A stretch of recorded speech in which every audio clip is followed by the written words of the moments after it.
Hello दोस्तों, जय Hind. Cyber fraud की यह कॉल आपको दिमाग को सुन्न कर देगी। दिल्ली के युवक की एक ऐसी कहानी है, मैं आपको आज सुनाता हूँ। ध्यान से सुनिए और समझिए।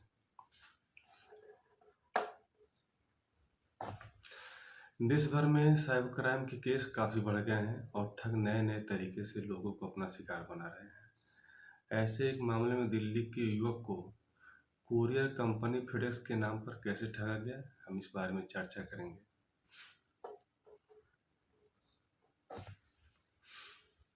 खबर नई दिल्ली की है, सोशल मीडिया के हवाले खबर निकली है, मैं उसके बारे में आपको बता रहा हूँ। आपको एक दिन अचानक फ़ोन कॉल आता है जिसमें बताया जाता है कि आपने जो पार्सल भेजा था उसमें गैर कानूनी सामान मिला है। पुलिस जांच कर रही है। जब आप कहते हैं कि आपने कोई पार्सल भेजा ही नहीं, तब आपको यह कहकर चिंता में डाल दिया जाता है कि शायद आपके आधार कार्ड या पैन कार्ड का मिसयूज हुआ है। फ़ोन पर इस तरह की बातें सुनकर शायद आप घबराने लगे। इसी डर का फ़ायदा साइबर अपराधी उठाते हैं। दिमाग को साइकोलॉजिकल सुन्न करने वाला साइबर क्राइम का इस देश में तेज़ी से फैलना नया ट्रेंड है। साइबर ठग कुछ ऐसा माहौल बनाते हैं आप किसी तरह के शक की गुंजाइश ही न रहे। फेडेक्स कुरियर कंपनी के नाम पर साइबर फ्रॉड के केस दिल्ली में एनसीआर में बढ़ने लगे हैं। आप इस अपराध की पड़ताल के दौरान हमें एक विक्टिम से संपर्क साधा। यह 30 साल का अजय दिल्ली के पंजाबी बाग में अपने परिवार के साथ रहता है। गुड़गांव के एक आईटी कंपनी में असिस्टेंट मैनेजर के पद पर कार्यरत है। इसके साथ जो हुआ पूरी कहानी इन्हीं की जुबानी। आइए सुनते हैं अजय ने हमसे क्या बताया। 14 मार्च पर वो घर पर ही था, ऑफिस की कॉल अटेंड कर रहा था। तभी मेरे मोबाइल पर 11:22 पर एक कॉल आती है। रिसीव करते हुए एक मैसेज सुनाई दिया, आपका एक पार्सल रोक लिया गया है, ज़्यादा जानकारी के लिए एक दबाएं। मैंने एक दबा दिया। पूरी तरह कॉल पर दूसरी तरह कॉल पर एक शख्स कनेक्ट हुआ, बोला फेडेक्स कस्टमर सर्विस से बोल रहा हूँ, आपने जो पार्सल मुंबई से कनाडा भेजा है उसे नारकोटिक्स डिपार्टमेंट ने जब्त कर लिया है। मैं सुनकर चौंक गया क्योंकि न मैंने कोई पार्सल भेजा, न मुंबई से कोई वास्ता। मैं यह सोचकर उससे बात करने लगा कि शायद अमेजन या फ्लिपकार्ट का कोई ऑर्डर हो। मैंने कहा ऐसा कोई पार्सल भेजा ही नहीं। फिर वह मुझे सेंटर एड्रेस के नाम, mobile number, address, Columba Mumbai बताता है। यह भी बताता है कि पार्सल पैकेट कनाडा से किसी मंजिल के नाम पर भेजा है। मैंने फिर उससे कहा कि मुंबई में नहीं, दिल्ली में रहता हूँ। तब उसका रिएक्शन था, ओह, लगता है आपकी आईडी का मिसयूज हो रही है, आप तुरंत पुलिस कंप्लेंट कर दीजिए ताकि आपके साथ कोई और फ्रॉड ना हो। हम आपकी कॉल को कोलोबा पुलिस स्टेशन ट्रांसफ़र कर रहे हैं। वही कुछ मिनट कॉल होल्ड कराई, फिर दूसरी तरफ से बोलने वाला खुद को सब इंस्पेक्टर भूपेंद्र बताया। बोला कि वह कोबाला पुलिस स्टेशन से बोल रहा है। डॉक्यूमेंट मिसयूज की बात कह डराया।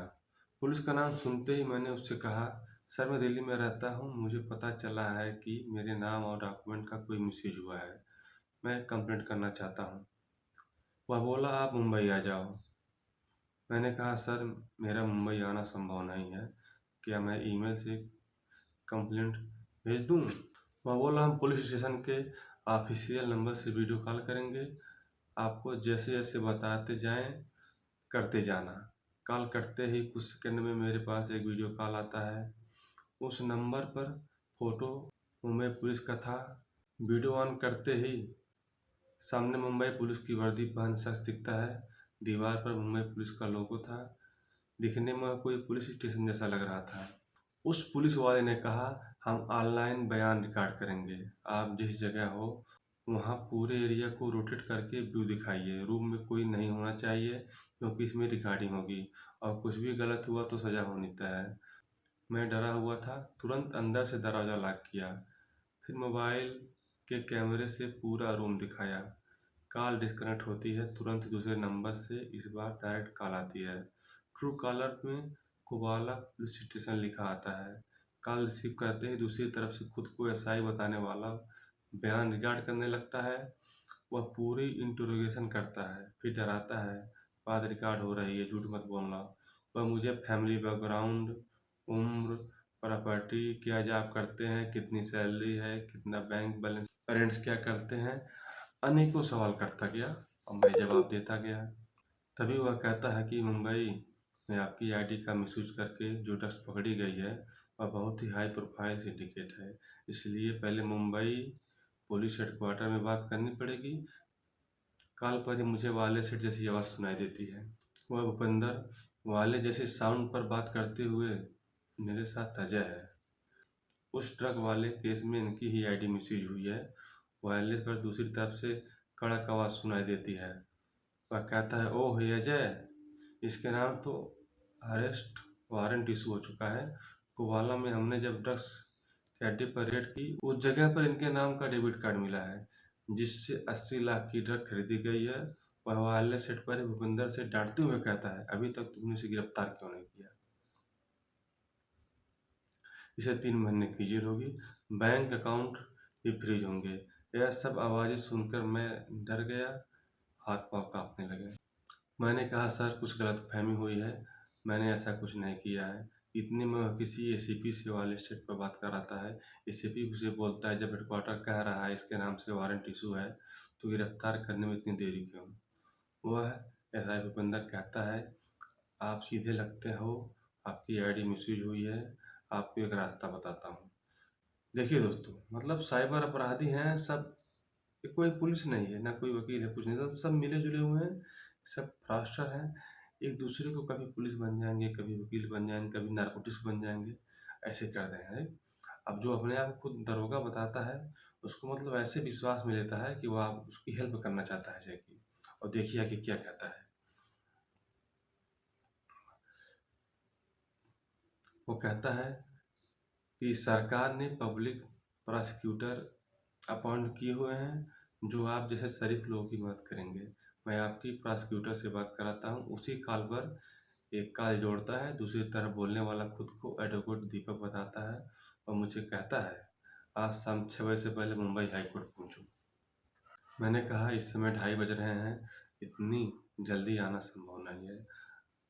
एडवोकेट बोला कि हम तुम्हारी एंटीसिपेटरी बेल अरेंज करा देते हैं, इसके लिए मुंबई के अलग अलग डिपार्टमेंट के बॉन्ड खरीदने पड़ेंगे। उसने मुझे व्हाट्सएप पर अशोक चक्र लगी सरकारी विभागों की लिस्ट भेजी। बॉन्ड के लिए तुरंत 98,900 भेजने को कहा। बताया कि 97,000 वापस हो जाएंगे, 1,900 रुपये चार्ज कटेगा। मैंने घबराहट में वो रकम भेज दी। फिर उसकी कॉल आई, कहता है आप दिल्ली में रहते, इसलिए same procedure Delhi high court में एंटीसिपेटरी बेल लगानी होगी। देखिए दोस्तों, ये मतलब मुंबई हाई कोर्ट के नाम पे लगभग 1 लाख रुपये ले लिया है। अपराधी साइबर क्या करते हैं, जब उनको आप एक बार कुछ भी पैसा दे देंगे तो और किसी बहाने से आपसे ओवर मतलब मैक्सिमम पैसा निकलवाना चाहते हैं। अभी पहले 1 लाख उनसे ले लिया लगभग, अब फिर देखिए क्या कहता है, उतना ही बॉन्ड खरीदने के में खर्च होगा। मैं वह रकम तुरंत ही भेज दी। फिर लीगल ड्राफ्ट टाइपिंग के लिए 5800 रुपये मांगे, मैंने वह भी भेज दी। इसके बाद कॉल डिस्कनेक्ट हो गई। 98,900 रुपये वहाँ मुंबई हाई कोर्ट के एंटीसिपेटरी बेल के नाम पे, फिर सेम 98,900 रुपये दिल्ली में हाई कोर्ट के बेल के नाम पे। उसके बाद 5800 रुपये, 6,000 रुपये लीगल ड्राफ्ट टाइपिंग के होता है उनसे ले लेता है। तो फ़ोन कट जाता है, लगभग 2 लाख से अधिक रुपये पा जाते हैं।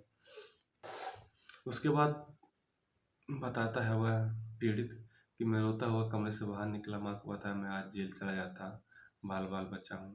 परिवार में भाई ने पूरा वाकया सुनकर कहा कि तुम्हारे साथ ठगी हुई है, लेकिन अजय बताता है कि मैं किसी की बात पर यकीन नहीं कर रहा था। फिर एहसास होने पर मैंने 1930 पर कॉल की। फिर उसको कोबाला वाले नंबर पर लगातार कॉल की, लेकिन कॉल रिसीव नहीं हुआ। फिर उसने मेरा नंबर ब्लॉक कर दिया। बाद में मैं लोकल पुलिस स्टेशन में एफआईआर दर्ज कराया। फेडेक्स अंतर्राष्ट्रीय कुरियर कंपनी है। फेडेक्स पार्सल के नाम पर साइबर फ्रॉड नया ट्रेंड है। हमारे पास एक ही मॉडल के कई मामले संज्ञान में आए हैं। अगर आप किसी अनजान नंबर से कोरियर आपके पार्सल कॉल आती है तो इग्नोर करें। किसी भी ऑप्शन पर बटन न दबाएं। कोई पार्सल डिटेल साझा न करें। आपके निकटतम पुलिस स्टेशन पे कॉल करें, इस संपर्क में रहें। अन्यथा नहीं कहीं कुछ होता है आप 1930 यानी 1930 पे कॉल करिए और घटना को बताइए, आपकी तुरंत मदद मिलेगी। अब हम आपको इस शॉर्टकट में इसको मतलब पूरा स्टोरी का सार बता देते हैं। देखिए, ये साइबर अपराधी रैंडमली किसी को कॉल करते हैं कि आपका आधार कार्ड, आपका एक पार्सल यहाँ आ गया है, नारकोटिक्स विभाग ने फलाने एयरपोर्ट पे पकड़ लिया है, आपका पार्सल है, आपको जेल हो जाएगी, और आपको डरा धमका करके कई बहाने बना करके आपसे पैसे ले लेते हैं आपको छुड़ाने के नाम पर या आपके किसी करीबी रिश्तेदार के नाम पर। इस तरह से फ्रॉड होता है। यदि आपको हमारी सच्ची घटना का एक एपिसोड अच्छा लगा तो वीडियो को ज़रूर शेयर कीजिए दोस्तों के साथ, ताकि उनके साथ इस तरह से कोई घटना न घटे। जय हिंद, जय भारत।